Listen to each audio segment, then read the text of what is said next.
ಓಂ ಶಾಂತಿ. ಇಂದಿನ ಪರಮಾತ್ಮನ ಮಹಾವಾಕ್ಯ ಮುರುಳಿ ದಿನಾಂಕ 1-2-2025. ಬಾಪ್ತಾದ ಮಧುಬನ. ಮಧುರ ಮಕ್ಕಳೇ, ಆತ್ಮರಾದ ನಿಮ್ಮ ಸ್ವಧರ್ಮ ಶಾಂತಿಯಾಗಿದೆ.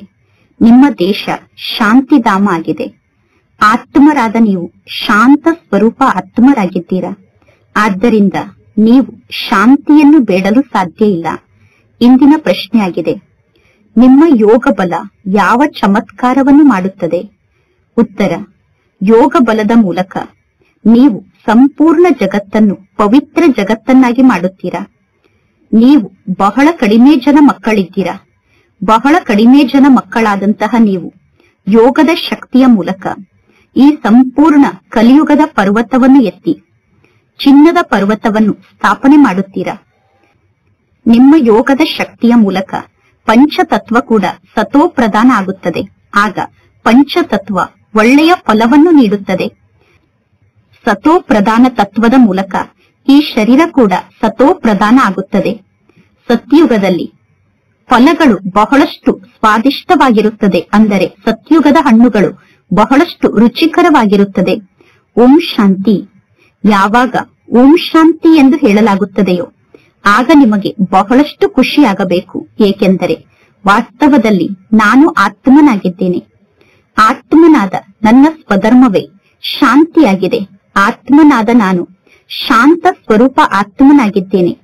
ಆತ್ಮದ ಸ್ವಧರ್ಮ ಶಾಂತಿಯಾಗಿದೆ. ಶಾಂತಿಯ ಬಗ್ಗೆ ಜಗತ್ತಿನಲ್ಲಿರುವ ಸನ್ಯಾಸಿಗಳು ಕೂಡ ಹೇಳುತ್ತಾರೆ, ಶಾಂತಿ ನಿಮ್ಮ ಕೊರಳಿನ ಹಾರ ಆಗಿ ನಿಮ್ಮ ಕೊರಳಿನಲ್ಲೇ ಇದೆ. ಶಾಂತಿಯನ್ನು ನೀವು ಹೊರಗಡೆ ಎಲ್ಲಿ ಹುಡುಕುತ್ತೀರಾ? ಆತ್ಮ ಸ್ವತಃ ಶಾಂತ ಸ್ವರೂಪ ಆಗಿದೆ. ಆತ್ಮ ಪಾತ್ರವನ್ನು ಅಭಿನಯ ಮಾಡಲು ಈ ಶರೀರದಲ್ಲಿ ಬರಬೇಕಾಗುತ್ತದೆ. ಆತ್ಮ ಸದಾ ಶಾಂತವಾಗಿದ್ದರೆ ಆತ್ಮ ಕರ್ಮವನ್ನು ಹೇಗೆ ಮಾಡಲು ಸಾಧ್ಯ? ಕರ್ಮವನ್ನಂತೂ ಮಾಡಲೇಬೇಕು. ಇನ್ನು ಶಾಂತಿಧಾಮದಲ್ಲಿ ಆತ್ಮರಾದ ನೀವು ಶಾಂತಿಯಲ್ಲಿ ಇರುತ್ತೀರಾ. ಶಾಂತಿಧಾಮದಲ್ಲಿ ಶರೀರ ಇರುವುದಿಲ್ಲ. ನಾನು ಆತ್ಮನಾಗಿದ್ದೇನೆ, ನಾನು ಶಾಂತಿಧಾಮದ ನಿವಾಸಿಯಾಗಿದ್ದೇನೆ ಎಂದು ಜಗತ್ತಿನಲ್ಲಿರುವ ಸನ್ಯಾಸಿಗಳು ತಿಳಿದುಕೊಂಡಿಲ್ಲ. ಮಕ್ಕಳಿಗೆ ಇಲ್ಲಿ ತಿಳಿಸಲಾಗಿದೆ, ಶಾಂತಿಧಾಮ ನಮ್ಮ ದೇಶ ಆಗಿದೆ. ಪುನಃ ನಾವು ಸುಖಧಾಮದಲ್ಲಿ ಬಂದು ಪಾತ್ರವನ್ನು ಅಭಿನಯ ಮಾಡುತ್ತೇವೆ. ಪುನಃ ದುಃಖಧಾಮದಲ್ಲಿ ಈ ಜಗತ್ತು ರಾವಣ ರಾಜ್ಯ ಆಗುತ್ತದೆ. ಇದು 84 ಜನ್ಮದ ಕಥೆಯಾಗಿದೆ. ಭಗವಾನ್ ವಾಚಾಗಿದೆ. ಅರ್ಜುನನಿಗೋಸ್ಕರ ಭಗವಾನ್ ವಾಚಾಗಿದೆ ಎಂದು ಹೇಳುತ್ತಾರೆ. ಅರ್ಜುನನಿಗೆ ಪರಮಾತ್ಮ ತಂದೆ ತಿಳಿಸಿದರು, ನಿಮಗೆ ನಿಮ್ಮ ಜನ್ಮದ ಬಗ್ಗೆ ಗೊತ್ತಿಲ್ಲ ಎಂದು. ಒಬ್ಬ ಅರ್ಜುನನಿಗೆ ಮಾತ್ರ ಪರಮಾತ್ಮ ತಂದೆ ಈ ಜ್ಞಾನವನ್ನು ತಿಳಿಸಿದರು ಎಂದು ಏಕೆ ಹೇಳುತ್ತಾರೆ? ಏಕೆಂದರೆ ಒಬ್ಬ ಬ್ರಹ್ಮ ತಂದೆಯ ಬಗ್ಗೆ ಸಂಪೂರ್ಣ ಗ್ಯಾರಂಟಿ ಇದೆ. ಈ ರಾಧಾಕೃಷ್ಣರ ಬಗ್ಗೆ ಪರಮಾತ್ಮ ತಂದೆಗೆ ಸಂಪೂರ್ಣ ವಿಶ್ವಾಸ, ಅಂದರೆ ಗ್ಯಾರಂಟಿ ಇದೆ. ಅಂದ ಮೇಲೆ ಇವರಿಗೆ ಅರ್ಜುನ ಎಂದು ಹೇಳಿ ಇವರಿಗೋಸ್ಕರ ಭಗವಾನ್ ವಾಚನ ನುಡಿಸಿದರು ಎಂದು ಹೇಳಲಾಗುತ್ತದೆ. ಇಲ್ಲಿ ಎಷ್ಟೆಲ್ಲಾ ಜನ ಪರಮಾತ್ಮ ತಂದೆಗೆ ಮಕ್ಕಳಾಗಿದ್ದಾರೋ ಅವರೆಲ್ಲರೂ 84 ಜನ್ಮವನ್ನು ಪಡೆದುಕೊಳ್ಳುವುದಿಲ್ಲ ಅನ್ನುವುದು ಪರಮಾತ್ಮ ತಂದೆಗೂ ಕೂಡ ಗೊತ್ತಿದೆ. ಮಕ್ಕಳಾದ ನಿಮಗೂ ಕೂಡ ಗೊತ್ತಿದೆ. ಕೆಲವರು ಸೃಷ್ಟಿ ನಾಟಕದ ಮಧ್ಯದ ಸಮಯದಲ್ಲಿ ಬರುತ್ತಾರೆ, ಇನ್ನು ಕೆಲವರು ಅಂತಿಮ ಸಮಯದಲ್ಲಿ ಬರುತ್ತಾರೆ. ಆದರೆ ಈ ಬ್ರಹ್ಮ ತಂದೆ 84 ಜನ್ಮವನ್ನು ಪಡೆದುಕೊಳ್ಳುತ್ತಾರೆ ಅನ್ನುವುದು ಫಿಕ್ಸ್ ಆಗಿದೆ. ಈ ಬ್ರಹ್ಮ ತಂದೆಗೆ ಪರಮಾತ್ಮ ತಂದೆ ತಿಳಿಸುತ್ತಾರೆ, ಹೇ ಮಗು ಎಂದು. ಅಂದ ಮೇಲೆ ಈ ಬ್ರಹ್ಮ ತಂದೆ ಅರ್ಜುನ ಆಗಿದ್ದಾರೆ. ಈ ಅರ್ಜುನನ ರಥದಲ್ಲಿ ಪರಮಾತ್ಮ ತಂದೆ ಕುಳಿತಿದ್ದಾರೆ. ಅಂದರೆ ಬ್ರಹ್ಮನ ರಥದಲ್ಲಿ ಪರಮಾತ್ಮ ತಂದೆ ಕುಳಿತಿದ್ದಾರೆ. ಮಕ್ಕಳು ಸ್ವಯಂ ಅರ್ಥ ಮಾಡಿಕೊಳ್ಳಬಹುದು ನಾವು ಹೇಗೆ ಜನ್ಮವನ್ನು ಪಡೆದುಕೊಳ್ಳುತ್ತೇವೆ ಎಂದು. ಒಂದು ವೇಳೆ ನೀವು ಸೇವೆಯನ್ನು ಮಾಡದೇ ಇದ್ದರೆ ಸತ್ಯುಗದ ಹೊಸ ಜಗತ್ತಿನಲ್ಲಿ ನೀವು ಮೊದಲು ಹೇಗೆ ಬರಲು ಸಾಧ್ಯ? ಯಾರು ಸರ್ವಿಸ್ ಅನ್ನು ಮಾಡುವುದಿಲ್ಲವೋ ಅವರ ಅದೃಷ್ಟದಲ್ಲಿ ಸತ್ಯುಗದ ಆದಿಯಲ್ಲಿ ಬರುವ ಭಾಗ್ಯ ಹೇಗೆ ಇರಲು ಸಾಧ್ಯ? ಅಂತ್ಯದಲ್ಲಿ ಯಾರು ಜನ್ಮವನ್ನು ಪಡೆದುಕೊಳ್ಳುತ್ತಾರೋ ಅವರಿಗೋಸ್ಕರ ಈ ಜಗತ್ತು ಹಳೆಯ ಮನೆ ಆಗಿರುತ್ತದೆ ತಾನೆ. ಅಂದ ಮೇಲೆ ಪರಮಾತ್ಮ ತಂದೆ ಈ ಬ್ರಹ್ಮ ತಂದೆಗೆ ತಿಳಿಸುತ್ತಾರೆ, ಈ ಬ್ರಹ್ಮ ತಂದೆ 84 ಜನ್ಮವನ್ನು ಪಡೆದುಕೊಳ್ಳುತ್ತಾರೆ ಅನ್ನುವ ಗ್ಯಾರಂಟಿ ಮಕ್ಕಳಾದ ನಿಮಗೂ ಕೂಡ ಇದೆ. ನೀವು ಕೂಡ ಸ್ವಯಂ ಅರ್ಥ ಮಾಡಿಕೊಳ್ಳಬಹುದು. ಮಮ್ಮ ಬಾಬಾ 84 ಜನ್ಮವನ್ನು ಪಡೆದುಕೊಳ್ಳುತ್ತಾರೆ. ಕುಮಾರಿಕಾ ದಾದಿ ಇದ್ದಾರೆ, ಅಂದರೆ ಪ್ರಕಾಶ್ಮಣಿ ದಾದಿ ಇದ್ದಾರೆ, ಜಾನಕಿ ದಾದಿ ಇದ್ದಾರೆ. ಇಂತಿಂತಹ ಮಹಾರಥಿಗಳು ಯಾರೆಲ್ಲ ಆಗಿದ್ದಾರೋ, ಯಾರೆಲ್ಲ ಇಂತಹ ಮಹಾರಥಿಗಳಾಗಿದ್ದಾರೋ ಅವರು 84 ಜನ್ಮವನ್ನು ಪಡೆದುಕೊಳ್ಳುತ್ತಾರೆ. ಯಾರು ಸೇವೆಯನ್ನು ಮಾಡುವುದಿಲ್ಲವೋ ಅವರು ಅವಶ್ಯವಾಗಿ ಲೇಟ್ ಆಗಿ ಜನ್ಮವನ್ನು ಪಡೆದುಕೊಳ್ಳುತ್ತಾರೆ. ಅಂದರೆ ಸತ್ಯುಗದಲ್ಲಿ ಕೆಲವು ಜನ್ಮ ಮುಗಿದ ನಂತರ ಅವರು ಸತ್ಯುಗದಲ್ಲಿ ಜನ್ಮವನ್ನು ಪಡೆದುಕೊಳ್ಳುತ್ತಾರೆ. ಮಕ್ಕಳಿಗೆ ಗೊತ್ತಿದೆ, ನಾನಂತೂ ಫೇಲ್ ಆಗುತ್ತೇನೆ, ನಾನು ಫೇಲ್ ಆಗುತ್ತೇನೆ ಅಂದ ಮೇಲೆ ನಾನು ಅಂತ್ಯದಲ್ಲೇ ಬರುತ್ತೇನೆ ಎಂದು ಮಕ್ಕಳಿಗೆ ಗೊತ್ತಿದೆ. ಶಾಲೆಯಲ್ಲೂ ಕೂಡ ರೇಸನ್ನು ಮಾಡಿದಾಗ ರೇಸ್ನಲ್ಲಿ ಓಡಿ ಯಾರು ಗುರಿಯನ್ನು ತಲುಪಿ ಪುನಃ ವಾಪಸ್ ಮೊದಲು ಬರುತ್ತಾರೋ ಅಂತವರಿಗೆ ಬಹುಮಾನ ಸಿಗುತ್ತದೆ. ರೇಸ್ನಲ್ಲಿ ಎಲ್ಲರೂ ಏಕರಸವಾಗಿ ಓಡಲು ಸಾಧ್ಯ ಇಲ್ಲ. ರೇಸ್ನಲ್ಲಿ ಓಡಿ ಅಂತ್ಯದಲ್ಲಿ ಗುರಿಯನ್ನು ತಲುಪುವಾಗ ಅವರು ಅಂತ್ಯದಲ್ಲಿ ಕಾಲನ್ನು ಇಡುವಾಗ ಒಂದು ಸ್ವಲ್ಪ ಅಂತರ ಆದರೂ, 1 ಇಂಚಿನಷ್ಟು ಅಂತರ ಆದರೂ ಕೂಡ ಅವರಿಗೆ ಪ್ಲಸ್ ಮಾರ್ಕ್ ಸಿಗುತ್ತದೆ. ಇದು ಕೂಡ ಕುದುರೆಗಳ ರೇಸ್ ಆಗಿದೆ. ಅಶ್ವ ಎಂದು ಕುದುರೆಗೆ ಕರೆಯಲಾಗುತ್ತದೆ, ರಥಕ್ಕೆ ಕುದುರೆ ಎಂದು ಕರೆಯಲಾಗುತ್ತದೆ. ಇನ್ನು ಶಾಸ್ತ್ರದಲ್ಲಿ ತೋರಿಸುತ್ತಾರೆ, ದಕ್ಷ ಪ್ರಜಾಪಿತ ಯಜ್ಞವನ್ನು ರಚನೆ ಮಾಡಿದರು, ಆ ಯಜ್ಞದಲ್ಲಿ ಕುದುರೆಯನ್ನು ಅರ್ಪಣೆ ಮಾಡಿದರು ಎಂದು. ಇಂತಹ ಮಾತು ನಡೆಯಲು ಸಾಧ್ಯ ಇಲ್ಲ. ದಕ್ಷ ಪ್ರಜಾಪಿತ ಕೂಡ ಇಲ್ಲ ಮತ್ತು ದಕ್ಷ ಪ್ರಜಾಪಿತ ಯಾವ ಯಜ್ಞವನ್ನೂ ರಚನೆ ಮಾಡಿಲ್ಲ. ಪುಸ್ತಕದಲ್ಲಿ ಭಕ್ತಿ ಮಾರ್ಗದ ಎಷ್ಟೊಂದು ದಂತ ಕಥೆಗಳಿದೆ, ಅದರ ಹೆಸರೇ ಕಥೆಯಾಗಿದೆ. ಬಹಳಷ್ಟು ಕಥೆಗಳನ್ನು ಜನ ಕೇಳುತ್ತಿರುತ್ತಾರೆ. ನೀವಂತೂ ಇಲ್ಲಿ ಶಿಕ್ಷಣವನ್ನು ಕಲಿಯುತ್ತಿದ್ದೀರಾ. ಶಿಕ್ಷಣಕ್ಕೆ ಕತೆ ಎಂದು ಕರೆಯಲು ಸಾಧ್ಯ ಇಲ್ಲ. ಶಾಲೆಯಲ್ಲಿ ವಿದ್ಯಾರ್ಥಿಗಳು ಶಿಕ್ಷಣವನ್ನು ಕಲಿಯುತ್ತಾರೆ. ಶಾಲೆಯಲ್ಲಿ ಗುರಿ ಉದ್ದೇಶ ಅಂತೂ ಇರುತ್ತದೆ. ವಿದ್ಯಾರ್ಥಿಗಳಿಗೆ ಗೊತ್ತಿರುತ್ತದೆ, ಈ ಶಿಕ್ಷಣವನ್ನು ಕಲಿತರೆ ನಂತರ ನಮಗೆ ಇಂತಹ ನೌಕರಿ ಸಿಗುತ್ತದೆ ಎಂದು. ಶಿಕ್ಷಣವನ್ನು ಕಲಿಯುವುದರಿಂದ ಏನಿಲ್ಲ ಏನು ಪ್ರಾಪ್ತಿ ಸಿಗುತ್ತದೆ. ಈಗ ಮಕ್ಕಳಾದ ನೀವು ಬಹಳಷ್ಟು ಆತ್ಮ ಅಭಿಮಾನಿ ಆಗಬೇಕು. ಆತ್ಮ ಅಭಿಮಾನಿ ಆಗುವ ಮಾತಿನಲ್ಲೇ ಪರಿಶ್ರಮ ಇದೆ. ಪರಮಾತ್ಮ ತಂದೆಯನ್ನು ನೆನಪು ಮಾಡಿದರೆ ನಿಮ್ಮ ವಿಕರ್ಮ ವಿನಾಶ ಆಗುತ್ತದೆ. ವಿಶೇಷವಾಗಿ ಒಬ್ಬ ತಂದೆಯನ್ನು ನೆನಪು ಮಾಡಬೇಕು. ನಾನು ಶಿವ ತಂದೆಗೆ ಮಗು ಆಗಿದ್ದೇನೆ, ಪುನಃ ನಾನೇಕೆ ತಂದೆಯನ್ನು ನೆನಪು ಮಾಡಲಿ ಎಂದು ತಿಳಿದುಕೊಳ್ಳಬೇಡಿ. ಶಿವ ತಂದೆಗೆ ಮಗು ಆಗಿದ್ದೇನೆ ಅಂದ ಮೇಲೆ ತಂದೆಯ ನೆನಪು ಇದ್ದೇ ಇರುತ್ತದೆ. ನಾನೇಕೆ ತಂದೆಯನ್ನು ನೆನಪು ಮಾಡಲಿ ಎಂದು ಎಂದೂ ಹೇಳಬಾರದು. ಇಲ್ಲ, ನಾವು ಪರಮಾತ್ಮ ತಂದೆಯನ್ನು ನೆನಪು ಮಾಡಬೇಕು. ಸ್ವಯಂವನ್ನು ವಿದ್ಯಾರ್ಥಿ ಎಂದು ತಿಳಿದುಕೊಂಡು ಪರಮಾತ್ಮ ತಂದೆಯನ್ನು ನೆನಪು ಮಾಡಬೇಕು. ಆತ್ಮರಾದ ನಮಗೆ ಶಿವ ತಂದೆ ಶಿಕ್ಷಣವನ್ನು ಕಲಿಸುತ್ತಿದ್ದಾರೆ ಅನ್ನುವುದನ್ನು ಕೂಡ ಮಕ್ಕಳು ಮರೆತು ಬಿಡುತ್ತಾರೆ. ಪರಮಾತ್ಮ ಶಿವ ತಂದೆ ಒಬ್ಬರೇ ಇಂತಹ ಟೀಚರ್ ಆಗಿದ್ದಾರೆ. ಟೀಚರ್ ಆದಂತಹ ಪರಮಾತ್ಮ ಶಿವ ತಂದೆ ಸೃಷ್ಟಿಯ ಆದಿ ಮಧ್ಯ ಅಂತ್ಯದ ರಹಸ್ಯವನ್ನು ಮಕ್ಕಳಿಗೆ ತಿಳಿಸುತ್ತಾರೆ. ಪರಮಾತ್ಮ ತಂದೆ ಟೀಚರ್ ಆಗಿ ಆದಿ ಮಧ್ಯ ಅಂತ್ಯದ ರಹಸ್ಯವನ್ನು ತಿಳಿಸುತ್ತಿದ್ದಾರೆ ಅನ್ನುವ ಮಾತು ಕೂಡ ಮಕ್ಕಳಿಗೆ ನೆನಪಿನಲ್ಲಿ ಇರುವುದಿಲ್ಲ. ಪ್ರತಿಯೊಬ್ಬ ಮಕ್ಕಳು ತಮ್ಮ ಮನಸ್ಸನ್ನು ತಾವೇ ಕೇಳಿಕೊಳ್ಳಬೇಕು, ಇಡೀ ದಿನದಲ್ಲಿ ಎಷ್ಟು ಸಮಯ ನನಗೆ ಪರಮಾತ್ಮ ತಂದೆಯ ನೆನಪು ಇರುತ್ತದೆ ಎಂದು. ಮಕ್ಕಳು ಹೆಚ್ಚು ಸಮಯ ಬಾಹರ್ ಮುಖತೆಯಲ್ಲಿ ಬರುತ್ತಾರೆ. ಈ ಜ್ಞಾನ ಮಾರ್ಗದಲ್ಲಿ ಮುಖ್ಯ ಮಾತು ಅಂದರೆ ಪರಮಾತ್ಮ ತಂದೆಯ ನೆನಪಾಗಿದೆ. ಭಾರತ ದೇಶದ ಈ ಯೋಗಕ್ಕೆ ಬಹಳಷ್ಟು ಮಹಿಮೆ ಇದೆ. ಆದರೆ ಯೋಗವನ್ನು ಯಾರು ಕಲಿಸುತ್ತಾರೆ ಅನ್ನುವುದು ಯಾರಿಗೂ ಗೊತ್ತಿಲ್ಲ. ಭಗವದ್ಗೀತೆಯಲ್ಲಿ ಶ್ರೀಕೃಷ್ಣನ ಹೆಸರನ್ನು ತೋರಿಸಿದ್ದಾರೆ. ಈಗ ಶ್ರೀಕೃಷ್ಣನನ್ನು ನೆನಪು ಮಾಡುವುದರಿಂದ ಒಂದನೆಯದಾಗಿ ಪಾಪ ನಾಶ ಆಗುವುದಿಲ್ಲ. ಕೃಷ್ಣನ ನೆನಪಿನ ಮೂಲಕ ನಮ್ಮ ಪಾಪ ನಾಶ ಆಗುವುದಿಲ್ಲ. ಏಕೆಂದರೆ ಶ್ರೀಕೃಷ್ಣ ಶರೀರಧಾರಿಯಾಗಿದ್ದಾರೆ. ಶ್ರೀಕೃಷ್ಣನ ಶರೀರ ಕೂಡ ಪಂಚತತ್ವದಿಂದ ತಯಾರಾಗಿದೆ. ಅಂದ ಮೇಲೆ ಶ್ರೀಕೃಷ್ಣನನ್ನು ನೆನಪು ಮಾಡುವುದು ಅಂದರೆ ಮಣ್ಣನ್ನು ನೆನಪು ಮಾಡಿದಂತೆ. ಶ್ರೀಕೃಷ್ಣನನ್ನು ನೆನಪು ಮಾಡುವುದು ಅಂದರೆ ಪಂಚತತ್ವವನ್ನು ನೆನಪು ಮಾಡಿದಂತೆ. ಶಿವ ತಂದೆ ಅಶರೀರಿಯಾಗಿದ್ದಾರೆ. ಆದ್ದರಿಂದ ಪರಮಾತ್ಮ ತಂದೆ ತಿಳಿಸುತ್ತಾರೆ, ಮಕ್ಕಳೇ, ನೀವೀಗ ಅಶರೀರಿಯಾಗಿ ತಂದೆಯಾದ ನನ್ನೊಬ್ಬನನ್ನೇ ನೆನಪು ಮಾಡಿ. ನೀವೀಗ ಹೇಳುತ್ತೀರಾ, ಹೇ ಪತಿತ ಪಾವನ ಎಂದು. ಪತಿತ ಪಾವನ ಪರಮಾತ್ಮ ತಂದೆ ಒಬ್ಬರೇ ಆಗಿದ್ದಾರೆ. ಅಂದ ಮೇಲೆ ನೀವು ಯುಕ್ತಿಯಿಂದ ಕೇಳಬೇಕು, ಗೀತೆಯ ಭಗವಂತ ಯಾರಾಗಿದ್ದಾರೆ ಎಂದು. ಭಗವಂತ ತಂದೆ ರಚಯಿತ ಆಗಿದ್ದಾರೆ.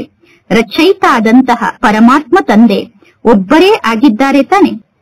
ಒಂದು ವೇಳೆ ಮನುಷ್ಯರು ತಮ್ಮನ್ನು ತಾವು ಭಗವಂತ ಎಂದು ಹೇಳಿಕೊಂಡರೂ ಕೂಡ ಎಲ್ಲರೂ ನನಗೆ ಮಕ್ಕಳಾಗಿದ್ದಾರೆ ಎಂದು ಯಾವ ಮನುಷ್ಯರು ಎಂದೂ ಹೇಳಲು ಸಾಧ್ಯ ಇಲ್ಲ.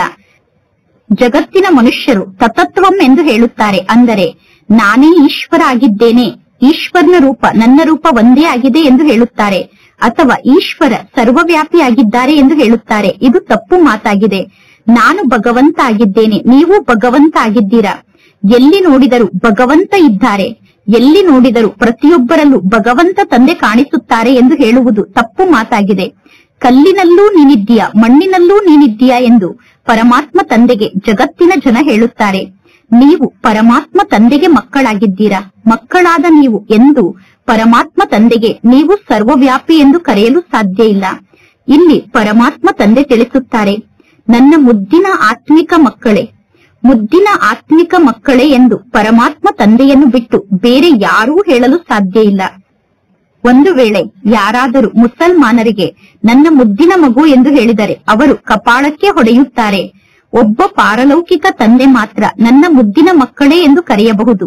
ಪಾರಲೌಕಿಕ ತಂದೆ ಮುದ್ದಿನ ಮಕ್ಕಳೇ ಎಂದು ಕರೆದರೆ ಎಲ್ಲರೂ ಖುಷಿ ಪಡುತ್ತಾರೆ. ಈ ಸೃಷ್ಟಿಯ ಆದಿ ಮಧ್ಯ ಅಂತ್ಯದ ಬಗ್ಗೆ ಪರಮಾತ್ಮ ತಂದೆಯನ್ನು ಬಿಟ್ಟು ಬೇರೆ ಯಾರೂ ಜ್ಞಾನವನ್ನು ನೀಡಲು ಸಾಧ್ಯ ಇಲ್ಲ. 84 ಜನ್ಮದ ಏಣಿಯ ರಹಸ್ಯವನ್ನು ಒಬ್ಬ ನಿರಾಕಾರ ಪರಮಾತ್ಮ ತಂದೆಯನ್ನು ಬಿಟ್ಟು ಬೇರೆ ಯಾರೂ ತಿಳಿಸಲು ಸಾಧ್ಯ ಇಲ್ಲ. ಪರಮಾತ್ಮ ತಂದೆಯ ನಿಜವಾದ ಹೆಸರು ಶಿವ ಆಗಿದೆ. ಮನುಷ್ಯರಿಗೆ ಅನೇಕ ಹೆಸರನ್ನು ಇಟ್ಟಿದ್ದಾರೆ. ಜಗತ್ತಿನಲ್ಲಿ ಅನೇಕ ಭಾಷೆ ಇದೆ. ಅಂದ ಮೇಲೆ ತಮ್ಮ ತಮ್ಮ ಭಾಷೆಯಲ್ಲಿ ಹೆಸರನ್ನು ಇಡುತ್ತಾರೆ. ಎಲ್ಲರೂ ತಮ್ಮ ತಮ್ಮ ಭಾಷೆಯಲ್ಲಿ ಭಗವಂತ ತಂದೆಗೆ ಹೆಸರನ್ನು ಇಟ್ಟಿದ್ದಾರೆ. ಹೇಗೆ ಬಾಂಬೆಯಲ್ಲಿ ಬಬುಲ್ ನಾಥ್ ಎಂದು ಕರೆಯುತ್ತಾರೆ, ಆದರೆ ಬಬುಲ್ ನಾಥ್ ಅನ್ನುವ ಶಬ್ದದ ಅರ್ಥ ಅವರಿಗೆ ಗೊತ್ತಿಲ್ಲ. ಬಬುಲ್ ನಾಥ್ ಅಂದರೆ ಮುಳ್ಳನ್ನು ಹೂವನ್ನಾಗಿ ಮಾಡುವವರು ಎಂದು ನಿಮಗೆ ಗೊತ್ತಿದೆ. ಭಾರತದಲ್ಲಿ ಶಿವ ತಂದೆಗೆ ಸಾವಿರಾರು ಹೆಸರಿದೆ, ಆದರೆ ಆ ಸಾವಿರಾರು ಹೆಸರಿನ ಅರ್ಥ ಯಾರಿಗೂ ಗೊತ್ತಿಲ್ಲ. ಪರಮಾತ್ಮ ತಂದೆ ಮಕ್ಕಳಿಗೆ ಈ ಎಲ್ಲಾ ಮಾತನ್ನು ತಿಳಿಸುತ್ತಾರೆ. ಅದರಲ್ಲೂ ಕೂಡ ಪರಮಾತ್ಮ ತಂದೆ ಮಾತೆಯರನ್ನು ಎಲ್ಲರಿಗಿಂತ ಜಾಸ್ತಿ ಮುಂದೆ ಇಡುತ್ತಾರೆ. ವರ್ತಮಾನ ಸಮಯದಲ್ಲಿ ಜಗತ್ತಿನಲ್ಲೂ ಕೂಡ ಮಾತೆಯರಿಗೆ ಬಹಳಷ್ಟು ಗೌರವ ಇದೆ. ಏಕೆಂದರೆ ಈಗ ಪರಮಾತ್ಮ ತಂದೆ ಬಂದಿದ್ದಾರೆ. ಪರಮಾತ್ಮ ತಂದೆ ಮಾತೆಯರ ಮಹಿಮೆಯನ್ನು ಶ್ರೇಷ್ಠ ಸ್ಥಾನಕ್ಕೆ ಎತ್ತುತ್ತಾರೆ. ಅಂದರೆ ಪರಮಾತ್ಮ ತಂದೆ ಮಾತೆಯರ ಮಹಿಮೆಯನ್ನು ಜಾಸ್ತಿ ಮಾಡುತ್ತಾರೆ. ನೀವು ಶಿವಶಕ್ತಿ ಸೇನೆಯವರಾಗಿದ್ದೀರಾ. ನೀವು ಶಿವತಂದೆಯ ಬಗ್ಗೆ ಅರ್ಥ ಮಾಡಿಕೊಂಡಿದ್ದೀರಾ. ನಿಮಗೆ ಶಿವತಂದೆಯ ಬಗ್ಗೆ ಗೊತ್ತಿದೆ. ಸತ್ಯ ಅಂದರೆ ಒಬ್ಬ ಪರಮಾತ್ಮ ತಂದೆ ಆಗಿದ್ದಾರೆ. ಸತ್ಯದ ನೌಕೆ ಅಲುಗಾಡುತ್ತದೆ, ಆದರೆ ಸತ್ಯದ ನೌಕೆ ಎಂದೂ ಮುಳುಗಲು ಸಾಧ್ಯ ಇಲ್ಲ ಎಂದು ಗಾಯನ ಇದೆ. ಅಂದ ಮೇಲೆ ನೀವೆಲ್ಲರೂ ಸತ್ಯವಂತರಾಗಿದ್ದೀರಾ. ನೀವು ಹೊಸ ಜಗತ್ತನ್ನು ಸ್ಥಾಪನೆ ಮಾಡುತ್ತಿದ್ದೀರಾ. ಇನ್ನು ಈ ಅಸತ್ಯದ ನೌಕೆ ಈಗ ಸಂಪೂರ್ಣವಾಗಿ ಸಮಾಪ್ತಿಯಾಗುತ್ತದೆ. ನೀವು ಈ ಕಲಿಯುಗದಲ್ಲಿ ರಾಜ್ಯವನ್ನು ಆಳುವುದಿಲ್ಲ. ನೀವು ಪುನಃ ಮುಂದಿನ ಜನ್ಮದಲ್ಲಿ ಸತ್ಯುಗದಲ್ಲಿ ಬಂದು ರಾಜ್ಯವನ್ನು ಆಳುತ್ತೀರಾ. ಇದೆಲ್ಲ ಬಹಳಷ್ಟು ಗುಪ್ತವಾದ ಮಾತಾಗಿದೆ. ಈ ಮಾತಿನ ಬಗ್ಗೆ ಮಕ್ಕಳಾದ ನಿಮಗೆ ಮಾತ್ರ ಗೊತ್ತಿದೆ. ಪರಮಾತ್ಮ ತಂದೆ ನಮಗೆ ಸಿಗದೇ ಇದ್ದಿದ್ದರೆ ನಮಗೂ ಯಾವ ಜ್ಞಾನದ ಮಾತು ಗೊತ್ತಾಗುತ್ತಿರಲಿಲ್ಲ.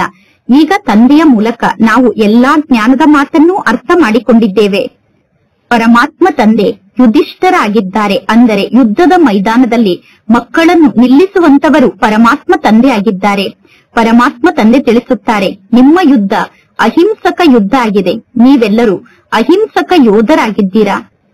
ಜಗಳ ಆಡುವುದಕ್ಕೆ, ಹೊಡೆದಾಡುವುದಕ್ಕೆ ಮನುಷ್ಯರು ಹಿಂಸೆ ಎಂದು ಕರೆಯುತ್ತಾರೆ. ಜಗಳ ಆಡುವುದು, ಹೊಡೆದಾಡುವುದು ಹಿಂಸೆಯಾಗಿದೆ ಎಂದು ಜನ ತಿಳಿದುಕೊಂಡಿದ್ದಾರೆ. ಆದರೆ ಪರಮಾತ್ಮ ತಂದೆ ತಿಳಿಸುತ್ತಾರೆ, ಕಾಮ ವಿಕಾರಕ್ಕೆ ವಶ ಆಗುವುದೇ ಮುಖ್ಯವಾದ ಮೊದಲನೇ ಹಿಂಸೆಯಾಗಿದೆ. ಆದ್ದರಿಂದ ಕಾಮ ವಿಕಾರಕ್ಕೆ ಮಹಾಶತ್ರು ಎಂದು ಕರೆಯಲಾಗುತ್ತದೆ. ನೀವೀಗ ಈ ಕಾಮ ವಿಕಾರದ ಮೇಲೆ ವಿಜಯವನ್ನು ಪಡೆದುಕೊಳ್ಳಬೇಕು. ಮುಖ್ಯ ಮಾತು ಅಂದರೆ ಕಾಮ ವಿಕಾರದ ಮಾತಾಗಿದೆ. ಪತಿತರಾಗುವುದು ಅಂದರೆ ವಿಕಾರಿಗಳಾಗುವುದು. ಪತಿತರು ಅಂದರೆ ವಿಕಾರಿಗಳಾಗಿದ್ದಾರೆ. ಪತಿತರಾದಂತಹ ಆತ್ಮರಿಗೆ ವಿಕಾರಿಗಳು ಎಂದು ಕರೆಯಲಾಗುತ್ತದೆ. ಯಾರು ವಿಕಾರಕ್ಕೆ ವಶ ಆಗುತ್ತಾರೋ ಅಂತವರಿಗೆ ಪತಿತರು ಎಂದು ಕರೆಯುತ್ತಾರೆ.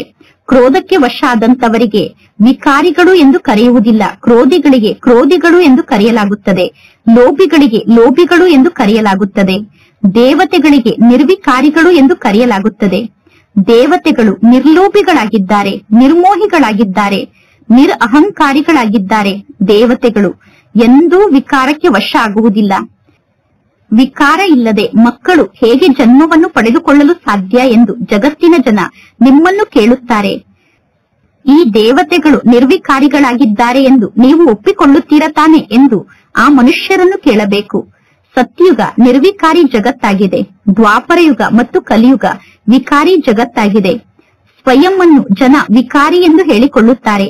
ದೇವತೆಗಳಿಗೆ ನಿರ್ವಿಕಾರಿಗಳು ಎಂದು ಕರೆಯುತ್ತಾರೆ. ನಿಮಗೆ ಗೊತ್ತಿದೆ, ನಾವು ಕೂಡ ವಿಕಾರಿಗಳಾಗಿದ್ದೆವು. ಈಗ ನಾವು ಈ ದೇವತೆಗಳ ಸಮಾನ ನಿರ್ವಿಕಾರಿ ಆತ್ಮರಾಗುತ್ತಿದ್ದೇವೆ.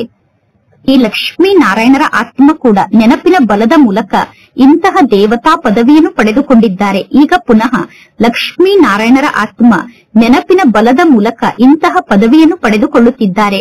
ನಾವೇ ದೇವಿ ದೇವತೆಗಳಾಗಿದ್ದೆವು. ನಾವೇ ಕಲ್ಪದ ಮೊದಲು ಇಂತಹ ರಾಜ್ಯವನ್ನು ಪಡೆದುಕೊಂಡಿದ್ದೆವು. ಪುನಃ ನಾವೇ ರಾಜ್ಯವನ್ನು ಕಳೆದುಕೊಂಡೆವು. ಪುನಃ ನಾವೇ ರಾಜ್ಯವನ್ನು ಪಡೆದುಕೊಳ್ಳುತ್ತಿದ್ದೇವೆ. ಇಂತಹ ಜ್ಞಾನದ ಚಿಂತನೆ ಬುದ್ಧಿಯಲ್ಲಿ ಸದಾ ಇರಬೇಕು. ಜ್ಞಾನದ ಚಿಂತನೆ ಬುದ್ಧಿಯಲ್ಲಿ ಇದ್ದರೆ ನಿಮಗೆ ಸದಾ ಖುಷಿ ಇರುತ್ತದೆ. ಆದರೆ ಮಾಯೆ ಈ ಸ್ಮೃತಿಯನ್ನು ಮರೆಸಿ ಬಿಡುತ್ತದೆ. ಪರಮಾತ್ಮ ತಂದೆಗೆ ಗೊತ್ತಿದೆ, ನೀವು ಸ್ಥಿರವಾಗಿ ತಂದೆಯ ನೆನಪಿನಲ್ಲಿ ಸ್ಥಿತ ಆಗಲು ಸಾಧ್ಯ ಇಲ್ಲ ಎಂದು. ಅಂದರೆ ಸ್ಥಿರವಾಗಿ ಸದಾ ತಂದೆಯ ನೆನಪಿನಲ್ಲಿ ನಿಮಗೆ ಸ್ಥಿತ ಆಗಲು ಸಾಧ್ಯ ಇಲ್ಲ ಎಂದು ತಂದೆಗೆ ಗೊತ್ತಿದೆ. ಮಕ್ಕಳಾದ ನೀವು ಅಡೋಲ ಸ್ಥಿತಿಯಲ್ಲಿ ಸ್ಥಿತಾಗಿ ಪರಮಾತ್ಮ ತಂದೆಯನ್ನು ನೆನಪು ಮಾಡುತ್ತಿರಬೇಕು. ಆಗ ಬೇಗ ಕರ್ಮಾತೀತ ಸ್ಥಿತಿಯನ್ನು ತಲುಪುತ್ತೀರಾ ಮತ್ತು ಆತ್ಮ ವಾಪಸ್ ಮನೆಗೆ ಹೋಗುತ್ತದೆ. ಆದರೆ ನೀವೀಗ ಅಡೋಲ ಸ್ಥಿತಿಯಲ್ಲಿ ಸ್ಥಿತಾಗಿ ತಂದೆಯನ್ನು ನೆನಪು ಮಾಡುವುದಿಲ್ಲ. ಮೊದಲನೇ ನಂಬರ್ನಲ್ಲಿ ಬರುವಂತವರು ಈ ಬ್ರಹ್ಮ ತಂದೆ ಆಗಿದ್ದಾರೆ. ಈ ಬ್ರಹ್ಮ ತಂದೆ ಮೊದಲನೇ ನಂಬರಿಗೆ ಹೋಗುತ್ತಾರೆ. ಪುನಃ ಶಿವ ತಂದೆಯ ಮೆರವಣಿಗೆ ಹೋಗುತ್ತದೆ. ಮದುವೆ ನಡೆಯುವಾಗ ಮಾತೆಯರು ಮಣ್ಣಿನ ಹಣತೆಯಲ್ಲಿ ದೀಪವನ್ನು ಬೆಳಗಿಸಿಕೊಂಡು ತೆಗೆದುಕೊಂಡು ಹೋಗುತ್ತಿರುತ್ತಾರೆ. ಇದು ಪರಮಾತ್ಮ ತಂದೆಯ ಮೆರವಣಿಗೆಯ ಸಂಕೇತ ಆಗಿದೆ. ಪ್ರಿಯತಮ ಆದಂತಹ ಪರಮಾತ್ಮ ತಂದೆ ಸದಾ ಬೆಳಗುವಂತಹ ಜ್ಯೋತಿಯಾಗಿದ್ದಾರೆ. ಸದಾ ಬೆಳಗುವಂತಹ ಜ್ಯೋತಿಯಾದಂತಹ ಪರಮಾತ್ಮ ತಂದೆ ನಮ್ಮ ಜ್ಯೋತಿಯನ್ನು ಬೆಳಗಿಸಿದ್ದಾರೆ. ಈ ಮಾತನ್ನು ಪುನಃ ಭಕ್ತಿ ಮಾರ್ಗಕ್ಕೆ ತೆಗೆದುಕೊಂಡು ಹೋಗಿ ಮದುವೆಯ ಸಮಯದಲ್ಲಿ ದೀಪವನ್ನು ಹಚ್ಚಿಕೊಂಡು ಹೋಗುವುದನ್ನು ತೋರಿಸುತ್ತಾರೆ. ನೀವು ಯೋಗದ ಶಕ್ತಿಯ ಮೂಲಕ ನಿಮ್ಮ ಜ್ಯೋತಿಯನ್ನು ಬೆಳಗಿಸಿಕೊಳ್ಳುತ್ತೀರಾ. ಯೋಗ ಬಲದ ಮೂಲಕ ನಿಮ್ಮ ಆತ್ಮ ಜ್ಯೋತಿಯನ್ನು ನೀವು ಬೆಳಗಿಸಿಕೊಳ್ಳುತ್ತೀರಾ. ಯೋಗದ ಮೂಲಕ ನೀವು ಪವಿತ್ರರಾಗುತ್ತೀರಾ. ಜ್ಞಾನದ ಮೂಲಕ ಧನ ಸಂಪತ್ತು ಪ್ರಾಪ್ತಿಯಾಗುತ್ತದೆ. ಶಿಕ್ಷಣಕ್ಕೆ ಸಂಪಾದನೆಗೆ ಆಧಾರ ಎಂದು ಕರೆಯಲಾಗುತ್ತದೆ. ಯೋಗದ ಶಕ್ತಿಯ ಮೂಲಕ ನೀವು ವಿಶೇಷವಾಗಿ ಭಾರತ ದೇಶವನ್ನು ಪವಿತ್ರ ದೇಶವನ್ನಾಗಿ ಮಾಡುತ್ತೀರಾ ಮತ್ತು ಇಡೀ ವಿಶ್ವವನ್ನು ಕೂಡ ಪವಿತ್ರ ದೇಶವನ್ನಾಗಿ ಮಾಡುತ್ತೀರಾ. ಈ ಜ್ಞಾನ ಮಾರ್ಗದಲ್ಲಿ ಕನ್ಯೆಯರು ಬಹಳ ಚೆನ್ನಾಗಿ ಸಹಯೋಗಿಗಳಾಗಬಹುದು. ಸೇವೆಯನ್ನು ಮಾಡಿ ಶ್ರೇಷ್ಠ ಪದವಿಯನ್ನು ಪಡೆದುಕೊಳ್ಳಬೇಕು. ಜೀವನವನ್ನು ವಜ್ರ ಸಮಾನ ಮಾಡಿಕೊಳ್ಳಬೇಕು. ಜೀವನವನ್ನು ವಜ್ರ ಸಮಾನ ಮಾಡಿಕೊಳ್ಳುವುದು ಕಡಿಮೆ ಮಾತಲ್ಲ. ಗಾಯನ ಕೂಡ ಇದೆ, ತಂದೆ ಮತ್ತು ತಾಯಿಯನ್ನು ಅನುಕರಣೆ ಮಾಡಿ ಎಂದು. ತಂದೆ ತಾಯಿಯನ್ನೇ ನೋಡಿ ಮತ್ತು ಅನನ್ಯ ಸೋದರ ಸೋದರಿಯರನ್ನೇ ನೋಡಿ, ಬೇರೆ ಯಾರನ್ನೂ ನೋಡಬೇಡಿ ಎಂದು ಪರಮಾತ್ಮ ತಂದೆ ಮಕ್ಕಳಿಗೆ ತಿಳಿಸುತ್ತಾರೆ. ಮಕ್ಕಳಾದ ನೀವು ಪ್ರದರ್ಶನದಲ್ಲೂ ಕೂಡ ಈ ಜ್ಞಾನವನ್ನು ಅನ್ಯರಿಗೆ ತಿಳಿಸಬಹುದು. ನಿಮಗೆ ಇಬ್ಬರು ತಂದೆಯರಿದ್ದಾರೆ. ಒಬ್ಬರು ಲೌಕಿಕ ತಂದೆಯಾಗಿದ್ದಾರೆ, ಇನ್ನೊಬ್ಬರು ಪಾರಲೌಕಿಕ ತಂದೆಯಾಗಿದ್ದಾರೆ. ಇಬ್ಬರು ತಂದೆಯರಲ್ಲಿ ದೊಡ್ಡವರು ಯಾರಾಗಿದ್ದಾರೆ? ಅವಶ್ಯವಾಗಿ ಬೇಹದ್ದಿನ ತಂದೆಯಾದ ಪರಮಾತ್ಮ ತಂದೆ ದೊಡ್ಡವರಾಗಿದ್ದಾರೆ. ಆ ದೊಡ್ಡ ತಂದೆಯ ಮೂಲಕ ನಮಗೆ ಆಸ್ತಿ ಸಿಗಬೇಕು. ಈಗ ಆ ಪರಮಾತ್ಮ ತಂದೆ ನಮಗೆ ಆಸ್ತಿಯನ್ನು ನೀಡುತ್ತಿದ್ದಾರೆ. ಅಂದರೆ ಪರಮಾತ್ಮ ತಂದೆ ನಮ್ಮನ್ನು ವಿಶ್ವಕ್ಕೆ ಮಾಲೀಕರನ್ನಾಗಿ ಮಾಡುತ್ತಿದ್ದಾರೆ. ಭಗವಾನ್ ವಾಚಾಗಿದೆ, ನಾನು ನಿಮಗೆ ರಾಜಯೋಗವನ್ನು ಕಲಿಸುತ್ತೇನೆ. ಈ ರಾಜಯೋಗದ ಮೂಲಕ ಮುಂದಿನ ಜನ್ಮದಲ್ಲಿ ನೀವು ವಿಶ್ವಕ್ಕೆ ಮಾಲೀಕರಾಗುತ್ತೀರಾ. ಪರಮಾತ್ಮ ತಂದೆ ಪ್ರತಿ ಕಲ್ಪದಲ್ಲೂ ಭಾರತದಲ್ಲೇ ಬಂದು ಭಾರತ ದೇಶವನ್ನು ಬಹಳಷ್ಟು ಶ್ರೀಮಂತ ದೇಶವನ್ನಾಗಿ ಮಾಡುತ್ತಾರೆ. ನೀವು ಈ ಶಿಕ್ಷಣದ ಮೂಲಕ ವಿಶ್ವಕ್ಕೆ ಮಾಲೀಕರಾಗುತ್ತೀರಾ. ಈ ಶಿಕ್ಷಣದ ಮೂಲಕ ನಿಮಗೆ ಯಾವ ಪ್ರಾಪ್ತಿ ಸಿಗುತ್ತದೆ? ನೀವೀಗ ವಜ್ರ ಸಮಾನ ಆಗುತ್ತಿದ್ದೀರಾ. 21 ಜನ್ಮಕ್ಕೋಸ್ಕರ ನೀವು ವಜ್ರ ಸಮಾನ ಆಗುತ್ತೀರಾ. ಈ ಜ್ಞಾನದ ಶಿಕ್ಷಣಕ್ಕೂ ಆ ಶಿಕ್ಷಣಕ್ಕೂ ಹಗಲು ರಾತ್ರಿಯಷ್ಟು ಅಂತರ ಇದೆ. ಇಲ್ಲಿ ತಂದೆ, ಶಿಕ್ಷಕ ಮತ್ತು ಗುರು ಒಬ್ಬರೇ ಆಗಿದ್ದಾರೆ. ತಂದೆಯ ಮೂಲಕ ನಿಮಗೆ ಆಸ್ತಿ ಸಿಗುತ್ತದೆ. ಟೀಚರ್ನ ಮೂಲಕ ಕೂಡ ಆಸ್ತಿ ಸಿಗುತ್ತದೆ. ಗುರು ಕೂಡ ಆಸ್ತಿಯನ್ನು ನೀಡುತ್ತಾರೆ. ಎಲ್ಲರೂ ನಿಮಗೆ ಆಸ್ತಿಯನ್ನು ನೀಡುತ್ತಾರೆ. ಈಗ ಪರಮಾತ್ಮ ತಂದೆ ತಿಳಿಸುತ್ತಾರೆ, ದೇಹ ಸಹಿತ ಎಲ್ಲವನ್ನೂ ಕೂಡ ನೀವು ಮರೆಯಬೇಕು. ನೀವು ಸತ್ತರೆ ನಿಮ್ಮ ಪಾಲಿಗೆ ಜಗತ್ತೇ ಸತ್ತಂತೆ. ಪರಮಾತ್ಮ ತಂದೆಗೆ ನೀವೀಗ ದತ್ತು ಮಕ್ಕಳಾಗಿದ್ದೀರಾ. ಅಂದ ಮೇಲೆ ಪುನಃ ನೀವು ಯಾರನ್ನು ನೆನಪು ಮಾಡುತ್ತೀರಾ? ಪರಮಾತ್ಮ ತಂದೆಗೆ ದತ್ತು ಮಕ್ಕಳಾಗಿದ್ದೀರಾ ಅಂದ ಮೇಲೆ ನೀವೀಗ ಬೇರೆ ಯಾರನ್ನೂ ನೆನಪು ಮಾಡಬಾರದು. ಅನ್ಯರನ್ನು ನೋಡುತ್ತಿದ್ದರೂ ಕೂಡ ನೋಡದಂತೆ ಇರಬೇಕು. ನೀವು ಪಾತ್ರವನ್ನು ಅಭಿನಯ ಮಾಡಲು ಈ ಸೃಷ್ಟಿಗೆ ಬರುತ್ತೀರಾ. ಪಾತ್ರವನ್ನು ಅಭಿನಯ ಮಾಡುತ್ತಿದ್ದರು. ಈಗ ನಾವು ವಾಪಸ್ ಮನೆಗೆ ಹೋಗಬೇಕು ಅನ್ನುವ ಜ್ಞಾನ ನಿಮ್ಮ ಬುದ್ಧಿಯಲ್ಲಿ ಇದೆ. ಪುನಃ ಈ ಸೃಷ್ಟಿಗೆ ಬಂದು ನಾವು ಪಾತ್ರವನ್ನು ಅಭಿನಯ ಮಾಡಬೇಕು. ಬುದ್ಧಿಯಲ್ಲಿ ಈ ಜ್ಞಾನದ ಸ್ಮೃತಿ ಇದ್ದರೆ ಬಹಳಷ್ಟು ಖುಷಿ ಇರುತ್ತದೆ. ಮಕ್ಕಳು ದೇಹದ ಅಭಿಮಾನವನ್ನು ತ್ಯಾಗ ಮಾಡಬೇಕು. ಹಳೆಯ ವಸ್ತುವನ್ನು ಇಲ್ಲೇ ತ್ಯಾಗ ಮಾಡಬೇಕು. ನಾವೀಗ ವಾಪಸ್ ಮನೆಗೆ ಹೋಗಬೇಕು. ಈಗ ನಾಟಕ ಪೂರ್ಣ ಆಗುತ್ತಿದೆ. ಈ ಹಳೆಯ ಜಗತ್ತಿಗೆ ಬೆಂಕಿ ಹತ್ತುತ್ತಿದೆ. ಕುರುಡರ ಮಕ್ಕಳು ಕುರುಡರಾಗಿದ್ದಾರೆ ಎಂದು ಹೇಳಲಾಗುತ್ತದೆ. ಅಂದರೆ ಎಲ್ಲರೂ ಅಜ್ಞಾನದ ನಿದ್ದೆಯಲ್ಲಿ ಮಲಗಿದ್ದಾರೆ. ಮನುಷ್ಯರು ಈ ಚಿತ್ರವನ್ನು ನೋಡಿ ತಿಳಿದುಕೊಳ್ಳುತ್ತಾರೆ, ಇಲ್ಲಿ ಮಲಗಿರುವಂತಹ ಮನುಷ್ಯನನ್ನು ತೋರಿಸಿದ್ದಾರೆ ಎಂದು. ಆದರೆ ಇದು ಸ್ಥೂಲ ನಿದ್ದೆಯ ಮಾತಲ್ಲ, ಇದು ಅಜ್ಞಾನದ ನಿದ್ದೆಯ ಮಾತಾಗಿದೆ. ಈ ಜ್ಞಾನದ ಮೂಲಕ ನೀವೀಗ ಜಾಗೃತರಾಗುತ್ತೀರಾ. ಅಜ್ಞಾನದ ನಿದ್ದೆಯಿಂದ ನೀವೀಗ ಜಾಗೃತರಾಗುತ್ತೀರಾ. ಜ್ಞಾನ ಅಂದರೆ ಹಗಲಾಗಿದೆ. ಸತ್ಯುಗ ಅಂದರೆ ಹಗಲು. ಜ್ಞಾನ ಅಂದರೆ ಹಗಲಾದಂತಹ ಸತ್ಯುಗ ಆಗಿದೆ. ಅಜ್ಞಾನ ಅಂದರೆ ರಾತ್ರಿಯಾದಂತಹ ಕಲಿಯುಗ ಆಗಿದೆ. ಇದೆಲ್ಲ ಬಹಳಷ್ಟು ಅರ್ಥ ಮಾಡಿಕೊಳ್ಳುವಂತಹ ಜ್ಞಾನದ ಮಾತಾಗಿದೆ. ಕನ್ಯೆಗೆ ಮದುವೆಯನ್ನು ಮಾಡುತ್ತಾರೆ. ಆಗ ತಂದೆ, ತಾಯಿ, ಅತ್ತೆ, ಮಾವ ಎಲ್ಲರ ನೆನಪು ಕನ್ಯೆಗೆ ಬರುತ್ತದೆ. ಕನ್ಯೆಗೆ ಮದುವೆ ಆದ ನಂತರ ತಂದೆ ತಾಯಿಯ ನೆನಪು, ಅತ್ತೆ, ಮಾವ ಮುಂತಾದವರ ನೆನಪು ಕನ್ಯೆಗೆ ಬರುತ್ತದೆ. ಈಗ ನೀವು ಇಲ್ಲಿ ಎಲ್ಲರನ್ನೂ ಮರೆಯಬೇಕು. ಬಾಬಾರವರ ಮಕ್ಕಳಲ್ಲಿ ಕೆಲವರು ಇಂತಹ ಯುಗಲಾಗಿದ್ದಾರೆ. ನಾವು ಯುಗಲಾಗಿದ್ದರೂ ಕೂಡ, ಅಂದರೆ ನಾವು ಪತಿ ಪತ್ನಿ ಆಗಿದ್ದರೂ ಕೂಡ ಎಂದು ವಿಕಾರಕ್ಕೆ ವಶ ಆಗುವುದಿಲ್ಲ ಅನ್ನುವುದನ್ನು ಆ ಯುಗಲ್ಗಳು ಸನ್ಯಾಸಿಗಳಿಗೆ ಸಿದ್ಧ ಮಾಡಿ ತೋರಿಸುತ್ತಾರೆ. ಜ್ಞಾನದ ಖಡ್ಗ ಮಧ್ಯದಲ್ಲಿ ಇದೆ. ಪರಮಾತ್ಮ ತಂದೆಯ ಆಜ್ಞೆಯಾಗಿದೆ. ನೀವೀಗ ಪವಿತ್ರರಾಗಿ ಇರಬೇಕು. ನೋಡಿ, ರಮೇಶ್ ಪಾಯಿಜಿ ಮತ್ತು ಉಷಾಬೆಹೆನ್ ಎಂದೂ ಕೂಡ ಪತಿತರಾಗಲಿಲ್ಲ. ಅವರಿಗೆ ಭಯ ಇತ್ತು, ಒಂದು ವೇಳೆ ನಾವು ಪತಿತರಾದರೆ 21 ಜನ್ಮದ ರಾಜ್ಯಭಾಗ್ಯ ಸಮಾಪ್ತಿಯಾಗುತ್ತದೆ, ನಾವು ಪತಿತರಾದರೆ ನಾವು ದಿವಾಳಿ ಆಗುತ್ತೇವೆ ಎಂದು. ಆದರೆ ಅನೇಕ ಮಕ್ಕಳು ಪವಿತ್ರತೆಯ ವಿಷಯದಲ್ಲಿ ಫೇಲಾಗಿ ಬಿಡುತ್ತಾರೆ. ಗಂಧರ್ವ ವಿವಾಹ ಅನ್ನುವ ಹೆಸರಂತೂ ಇದೆ ತಾನೆ. ನಿಮಗೆ ಗೊತ್ತಿದೆ, ಪತಿ ಪತ್ನಿ ಪವಿತ್ರರಾಗಿದ್ದರೆ ಅವರಿಗೆ ಬಹಳ ಶ್ರೇಷ್ಠ ಪದವಿ ಸಿಗುತ್ತದೆ. ಈ ಒಂದು ಜನ್ಮಕ್ಕೋಸ್ಕರ ಅವಶ್ಯವಾಗಿ ಪವಿತ್ರರಾಗಬೇಕು. ಯೋಗದ ಶಕ್ತಿಯ ಮೂಲಕ ಕರ್ಮೇಂದ್ರಿಯವನ್ನು ನಿಯಂತ್ರಣದಲ್ಲಿ ಇಟ್ಟುಕೊಳ್ಳಬಹುದು. ಯೋಗ ಬಲದ ಮೂಲಕ ನೀವು ಇಡೀ ಜಗತ್ತನ್ನೇ ಪವಿತ್ರ ಜಗತ್ತನ್ನಾಗಿ ಮಾಡುತ್ತೀರಾ. ಮಕ್ಕಳಾದ ನೀವು ಬಹಳ ಕಡಿಮೆ ಜನ ಇದ್ದೀರಾ. ಕಡಿಮೆ ಜನ ಮಕ್ಕಳಾದ ನೀವು ಯೋಗ ಬಲದ ಮೂಲಕ ಈ ಸಂಪೂರ್ಣ ಕಲಿಯುಗದ ಪರ್ವತವನ್ನು ಎತ್ತಿ ಚಿನ್ನದ ಪರ್ವತವನ್ನು ಸ್ಥಾಪನೆ ಮಾಡುತ್ತೀರಾ. ಮನುಷ್ಯರಿಗೆ ಈ ಜ್ಞಾನದ ಮಾತು ಗೊತ್ತಿಲ್ಲ. ಅವರು ಗೋವರ್ಧನ ಪರ್ವತವನ್ನು ಸುತ್ತುತ್ತಿರುತ್ತಾರೆ. ಇಲ್ಲಿ ಪರಮಾತ್ಮ ತಂದೆ ಬಂದು ಇಡೀ ಜಗತ್ತನ್ನೇ ಚಿನ್ನದ ಯುಗವನ್ನಾಗಿ ಮಾಡುತ್ತಾರೆ. ಈ ಹಿಮಾಲಯ ಪರ್ವತ ಚಿನ್ನದ ಹಿಮಾಲಯ ಪರ್ವತ ಆಗುತ್ತದೆ ಎಂದು ಎಂದೂ ತಿಳಿದುಕೊಳ್ಳಬೇಡಿ. ಸತ್ಯುಗದಲ್ಲಿ ಚಿನ್ನದ ಗಣಿಗಳು ತುಂಬಿರುತ್ತದೆ. ಸತ್ಯುಗದಲ್ಲಿ ಪಂಚತತ್ವ ಕೂಡ ಸತೋ ಪ್ರಧಾನ ಆಗಿರುತ್ತದೆ. ಸತ್ಯುಗದಲ್ಲಿ ವೃಕ್ಷಗಳು ಒಳ್ಳೆಯ ಹಣ್ಣನ್ನು ನೀಡುತ್ತದೆ.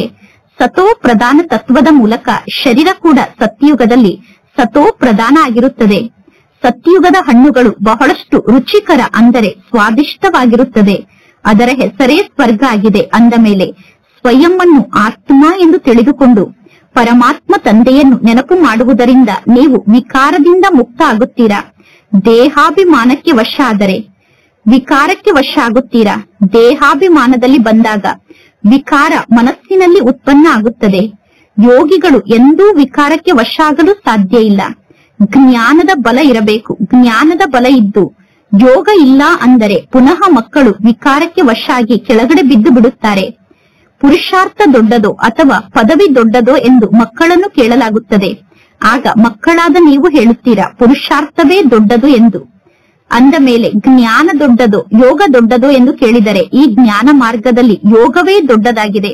ಯೋಗದ ಮೂಲಕ ನೀವು ಪತಿತರಿಂದ ಪಾವನರಾಗುತ್ತೀರಾ.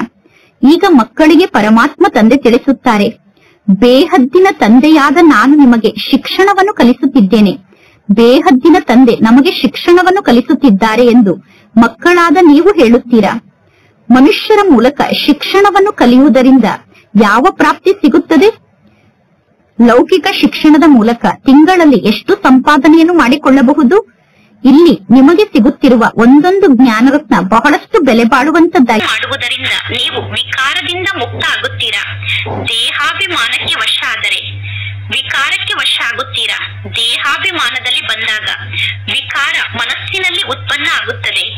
ಯೋಗಿಗಳು ಎಂದೂ ವಿಕಾರಕ್ಕೆ ವಶ ಆಗಲು ಸಾಧ್ಯ ಇಲ್ಲ. ಜ್ಞಾನದ ಬಲ ಇರಬೇಕು. ಜ್ಞಾನದ ಬಲ ಇದ್ದು ಯೋಗ ಇಲ್ಲ ಅಂದರೆ ಪುನಃ ಮಕ್ಕಳು ವಿಕಾರಕ್ಕೆ ವಶ ಆಗಿ ಕೆಳಗಡೆ ಬಿದ್ದು ಬಿಡುತ್ತಾರೆ. ಪುರುಷಾರ್ಥ ದೊಡ್ಡದೋ ಅಥವಾ ಪದವಿ ದೊಡ್ಡದೋ ಎಂದು ಮಕ್ಕಳನ್ನು ಕೇಳಲಾಗುತ್ತದೆ. ಆಗ ಮಕ್ಕಳಾದ ನೀವು ಹೇಳುತ್ತೀರಾ ಪುರುಷಾರ್ಥವೇ ದೊಡ್ಡದು ಎಂದು. ಅಂದ ಮೇಲೆ ಜ್ಞಾನ ದೊಡ್ಡದೋ ಯೋಗ ದೊಡ್ಡದೋ ಎಂದು ಕೇಳಿದರೆ ಈ ಜ್ಞಾನ ಮಾರ್ಗದಲ್ಲಿ ಯೋಗವೇ ದೊಡ್ಡದಾಗಿದೆ. ಯೋಗದ ಮೂಲಕ ನೀವು ಪತಿತರಿಂದ ಪಾವನರಾಗುತ್ತೀರಾ. ಈಗ ಮಕ್ಕಳಿಗೆ ಪರಮಾತ್ಮ ತಂದೆ ತಿಳಿಸುತ್ತಾರೆ, ಬೇಹದ್ದಿನ ತಂದೆಯಾದ ನಾನು ನಿಮಗೆ ಶಿಕ್ಷಣವನ್ನು ಕಲಿಸುತ್ತಿದ್ದೇನೆ. ಬೇಹದ್ದಿನ ತಂದೆ ನಮಗೆ ಶಿಕ್ಷಣವನ್ನು ಕಲಿಸುತ್ತಿದ್ದಾರೆ ಎಂದು ಮಕ್ಕಳಾದ ನೀವು ಹೇಳುತ್ತೀರಾ. ಮನುಷ್ಯರ ಮೂಲಕ ಶಿಕ್ಷಣವನ್ನು ಕಲಿಯುವುದರಿಂದ ಯಾವ ಪ್ರಾಪ್ತಿ ಸಿಗುತ್ತದೆ? ಲೌಕಿಕ ಶಿಕ್ಷಣದ ಮೂಲಕ ತಿಂಗಳಲ್ಲಿ ಎಷ್ಟು ಸಂಪಾದನೆಯನ್ನು ಮಾಡಿಕೊಳ್ಳಬಹುದು? ಇಲ್ಲಿ ನಿಮಗೆ ಸಿಗುತ್ತಿರುವ ಒಂದೊಂದು ಜ್ಞಾನರತ್ನ ಬಹಳಷ್ಟು ಬೆಲೆ ಬಾಳುವಂತದ್ದಾಗಿದೆ. ಇಲ್ಲಿ ನೀವು ಒಂದೊಂದು ಜ್ಞಾನರತ್ನವನ್ನು ಧಾರಣೆ ಮಾಡಿಕೊಳ್ಳುತ್ತೀರಾ. ಈ ಒಂದೊಂದು ಜ್ಞಾನರತ್ನ ಲಕ್ಷಾಂತರ ರೂಪಾಯಿ ಬೆಲೆ ಬಾಳುವಂತಹ ಜ್ಞಾನರತ್ನ ಆಗಿದೆ. ಸತ್ಯಯುಗದಲ್ಲಿ ಎಂದು ಹಣವನ್ನು ಲೆಕ್ಕ ಮಾಡುವುದಿಲ್ಲ. ಸತ್ಯಯುಗದಲ್ಲಿ ಲೆಕ್ಕ ಇಲ್ಲದಷ್ಟು ಅಪಾರ ಧನ ಸಂಪತ್ತು ಇರುತ್ತದೆ. ಸತ್ಯಯುಗದಲ್ಲಿ ಎಲ್ಲರ ಬಳಿ ತಮ್ಮದೇ ಆದಂತಹ ಹೊಲಗದ್ದೆ ಇರುತ್ತದೆ. ಈಗ ಪರಮಾತ್ಮ ತಂದೆ ತಿಳಿಸುತ್ತಾರೆ, ನಾನೀಗ ನಿಮಗೆ ರಾಜಯೋಗವನ್ನು ಕಲಿಸುತ್ತೇನೆ.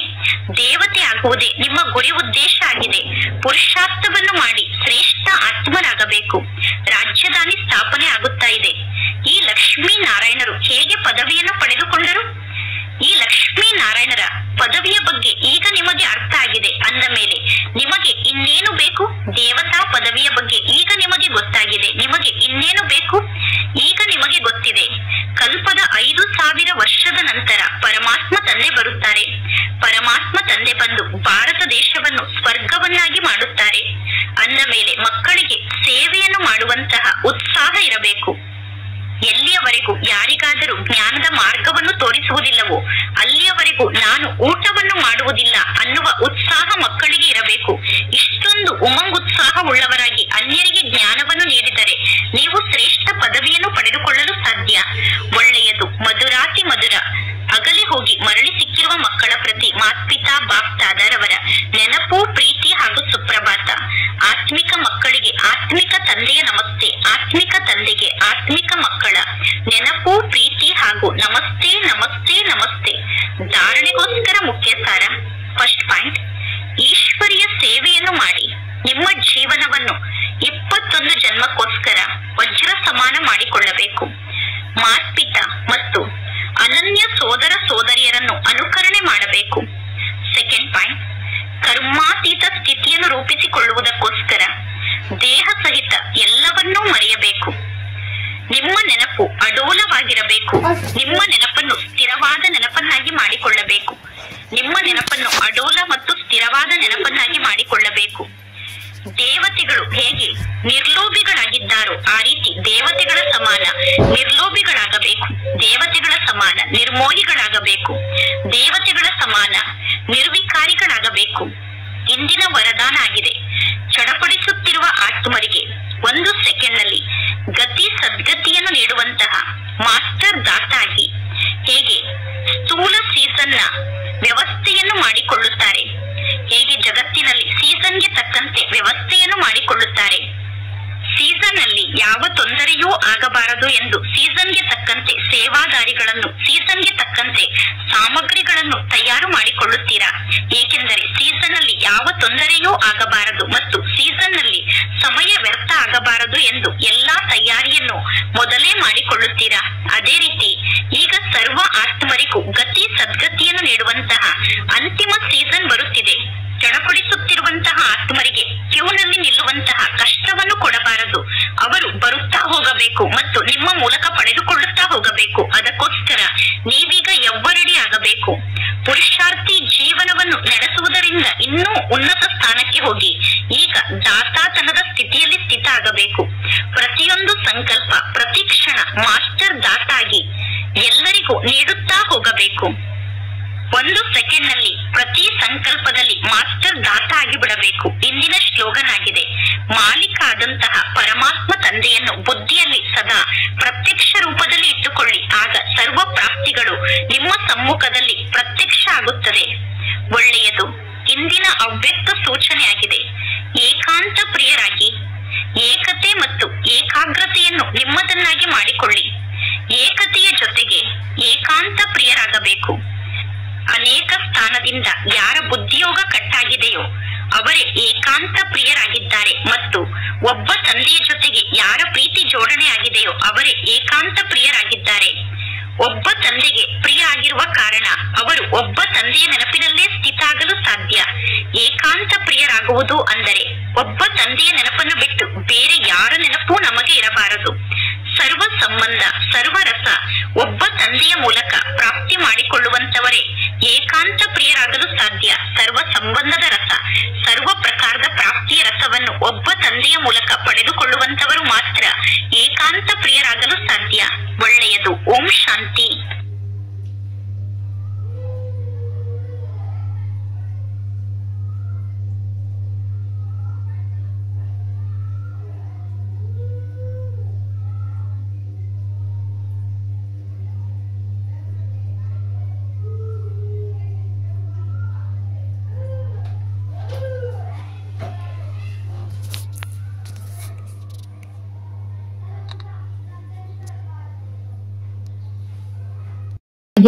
ಇಲ್ಲಿ